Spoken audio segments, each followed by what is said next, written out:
Hello' guys, পোনপ্ৰথমতে আপোনালোক সকলোকে ৰঙালী বিহুৰ বহুত ওলগ যাচিলোঁ। লগতে এই অসমীয়া নৱবৰ্ষটি আপোনালোক সকলোৰে যাতে সুখ শান্তি সমৃদ্ধিৰে পাৰ হৈ যায় তাকে কামনা কৰি আপোনালোক সকলোকে আকৌবাৰ ৰঙালী বিহুৰ বহুত শুভেচ্ছা যাচিলোঁ। তাৰপিছত এতিয়া বিহু বুলি মানে ভণ্টিয়ে অলপ নাচিছিলে, তাকে মই ৰেকৰ্ডিং কৰিলোঁ। আপোনালোকে বিহু বুলি অলপ ডান্সটো চাওকচোন বাৰু কেনেকুৱা হৈছে। এই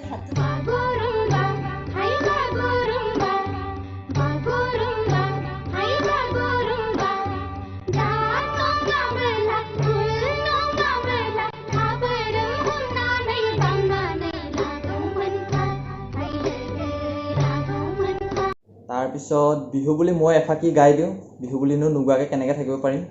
ঐ জান ঐ আকাশখন ধুনীয়া, ঐ জান ঐ তৰাৰে জিলিকা, ঐ জান দূৰণিতে, ঐ জান তুমি থাকা, ঐ জান সপোনতো, ঐ জান তোকে দেখো, ঐ জান ঐ।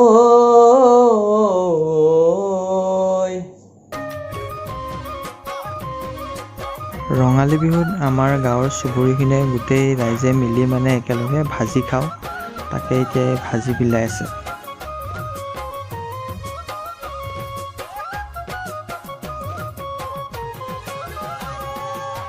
পৰ্বতৰ ঢেকীয়া লিহিৰি পতীয়া বতাহত যেনেকৈ হালে,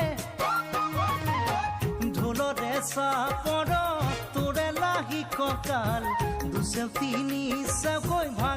আৰু শেষত আপোনালোক সকলোকে ৰঙালী বিহুৰ আপোনালোকক বহুত শুভেচ্ছা যাচিলোঁ।